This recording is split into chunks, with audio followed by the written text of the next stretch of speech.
Next, 8.2, Rectilinear Kinematic, erratic motion. So what is erratic motion?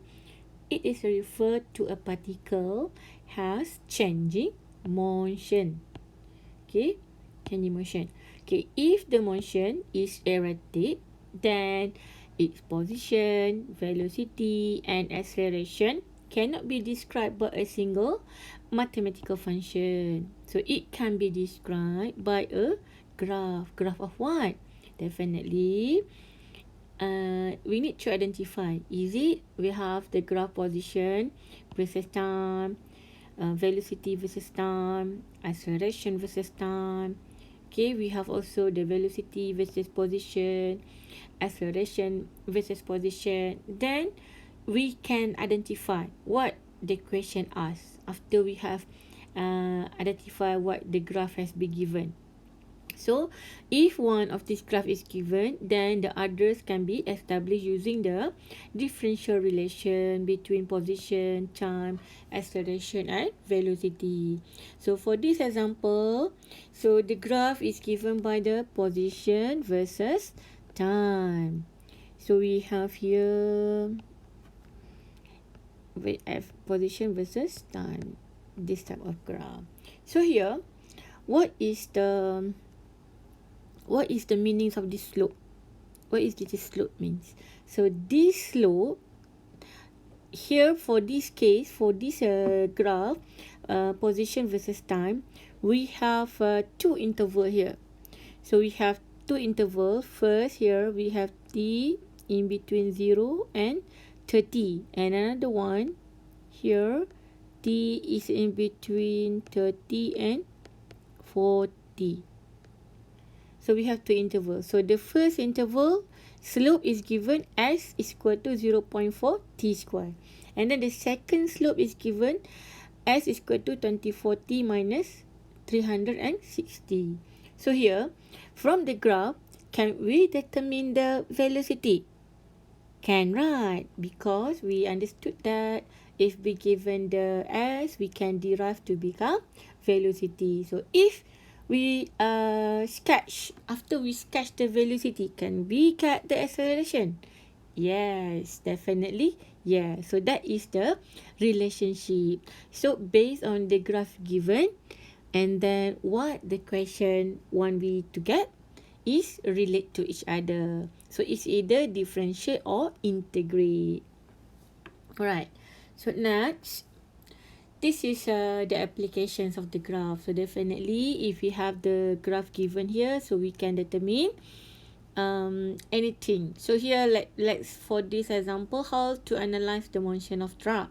So here is given by v and position, velocity and position here. So here, the slope here is given v is equal to 0.6 as power of 3 over 4 here.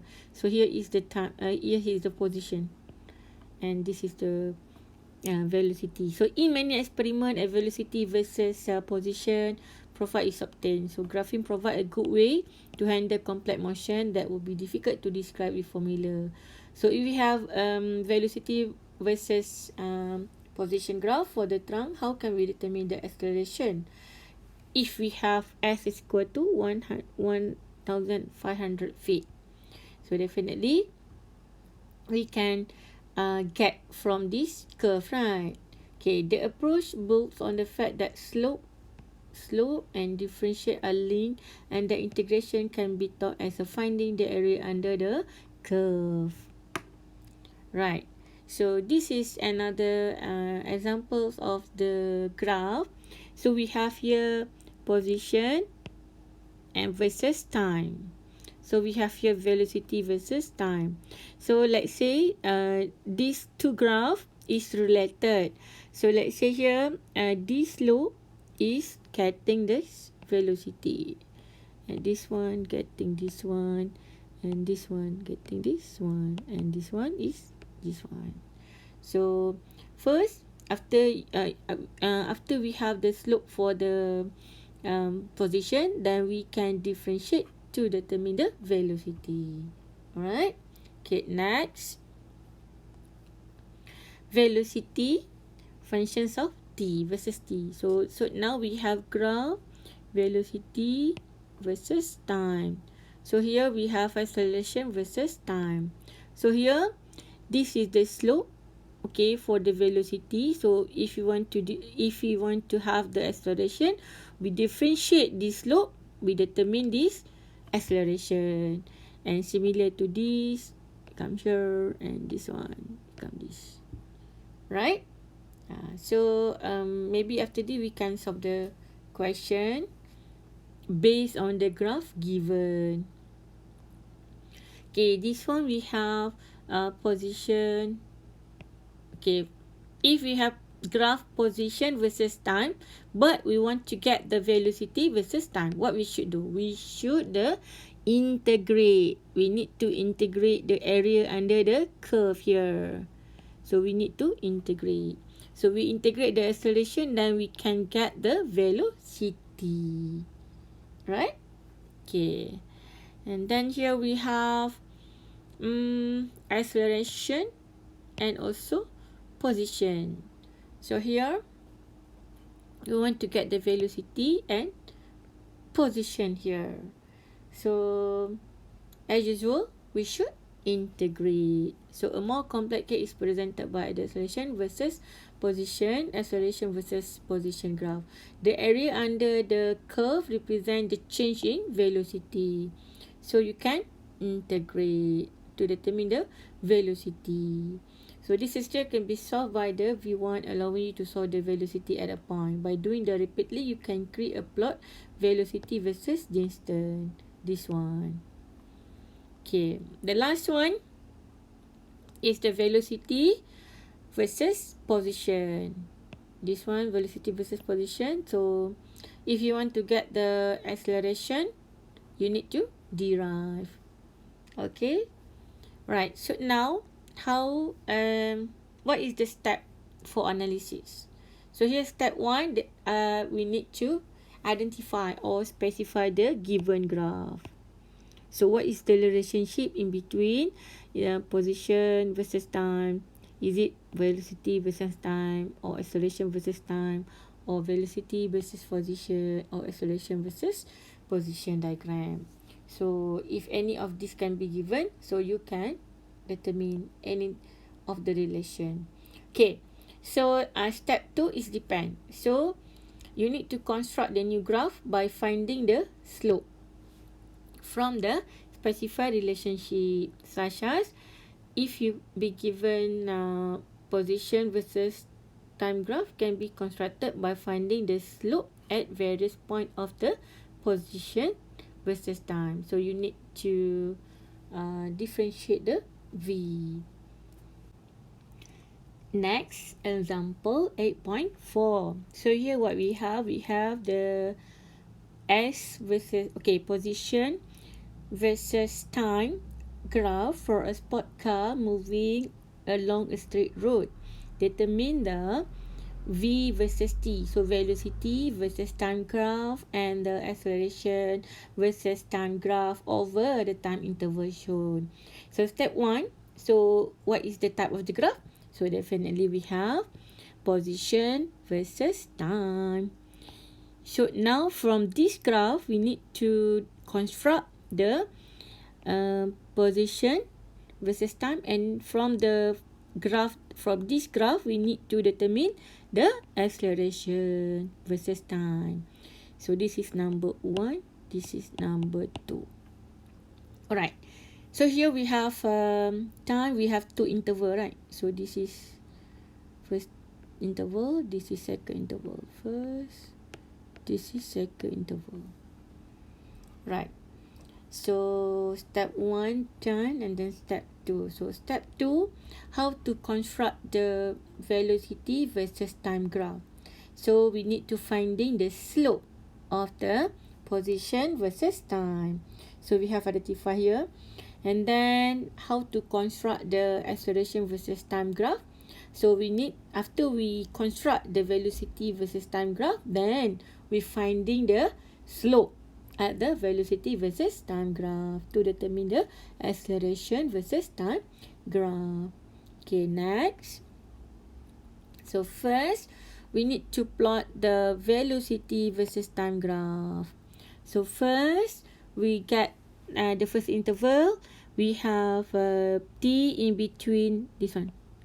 T in between 0 and 5 here. This is first.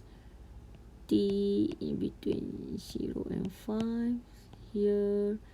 T in between 5 and 10. Right. So this is, so first you have 3t square. This one, 3t square first slope, right? So first slope is 3t square. So when you now we want to get the v, right? So we want to get the v, so we need to derive 3t square. So when we derive 3t square, it's become 6t. So this is the v. Okay, second slope is the second interval here as 3t minus 75. So here this is the as 3t minus 75. So we need to differentiate the slope, then we can determine the v. So we differentiate here, we get 30 here. So this is the v yang second interval. Okay. So after we get this v, so we need to plot the graph. We can construct the velocity versus time. So must remember position is meter, t in second, and velocity meter per second, and then t here is second, the graph, at the graph. Alright, so now you draw back the graph. So this is v, this is t. So now you draw back the interval. This is 0, this is 5, and this is 10, right? So here now we have t in between 0 and 5, right? So we substitute t here is equal to 5. So when you substitute to 5, so your v here is 30, right? So here that is why here when you substitute t is equal to 5, so that is why your v here is 30. So this one is 0. When t is equal to 0, your v is equal to 0 when you substitute here, right? Okay, now the second part, we have v is 30. So means that when your t is 5, then your t is 10, your v is 30. This is a constant here, 30, right? So this slope is 60. So this constant is only 30, right? So from this position versus time, we getting the velocity versus time. So from this graph, we need to determine the acceleration versus time from these two slope. Okay, this time. Alright. So next, we want to plot the acceleration versus time from velocity versus time. So here we still have two interval. So this is the first, this is the second. So first we have here, and second we have here. Okay. So this slope t in between 0 to 5, we have the slope is 60, right? 60. So the v is 60. So this is the a. So it is 6 here. And then for the second interval here, the slope is 30. So 30, when we differentiate 30, it becomes 0, because that is no because the v here is not in function of t. So here we got 0. So when we want to plot here, so you construct back here. So you have 5 and you have 10 here. So now the first interval, when t is in between 0 and 5, so you have a is 6. So you get 6 here. And then the second interval, in t in between 5 to 10, so you have 0 here. So that is why it's become like this, 0. Okay, understand? So this is how the relationship in between the erratic motion. Next, example 8.5. So here we have what type of graph. So here we have, we need to determine the acceleration versus time. So acceleration versus time graph. Oh, and then we need to get average speed, and then we need to get what is the distance travel from interval time 0 to 90 seconds here. So the step 1, what type of the graph? So the graph is the velocity versus time. So here we have 2 interval here. So we have here, okay, so we have t in between 0 and 30, and then this part we have t in between 30 to 90, right? So this is the slope, v is equal to t, and then another one, this one. So we need to plot what acceleration. So we need to derive these two slope, right? So the second step, so we need to construct the acceleration versus time. So how to do that? Finding the slope. Okay, from the slope, then we can construct the new acceleration versus time. And then how to determine the average speed? So we understood that the average speed is what? Average speed, right? So we need to get what is the total distance and also the time, elapsed time, right? So we need to get the total distance divided by the elapsed time here, and then finding the area under the curve. So this one, after we want to determine the total distance, right? So we need to integrate after this. Okay, now we construct the acceleration versus time graph first. Alright, so the first slope is here. So this one, the first is here. So we have first interval here. This is first, this is second. So the first interval here, t in between 0 and 30. So we have the slope, v is t. So now to get the a, so we need to derive the dv dt. So here we get t, so we have 1 here. So the equation is 1. So it means that when t is equal to 0, when t is equal to 30, so when we plot here, so we get a here is when t is equal to 0, a is 1, and when t is equal to 0, a is also 1 here, acceleration. Okay, next, the second interval, we have t in between 30 and 90. So the acceleration here, so we have negative 0.5t plus 45. So when we derive, we only have negative 0.5 here. So means that when t is equal to 30, when t is equal to 90, our acceleration is negative 0.5. So you may plot here. So when t is equal to 30, this is 0.5. And then when t is 90 is 0.5. So this is your new graph. Acceleration versus time. Okay. Right. Next, we want to get what is the distance travel, ST, total distance travel.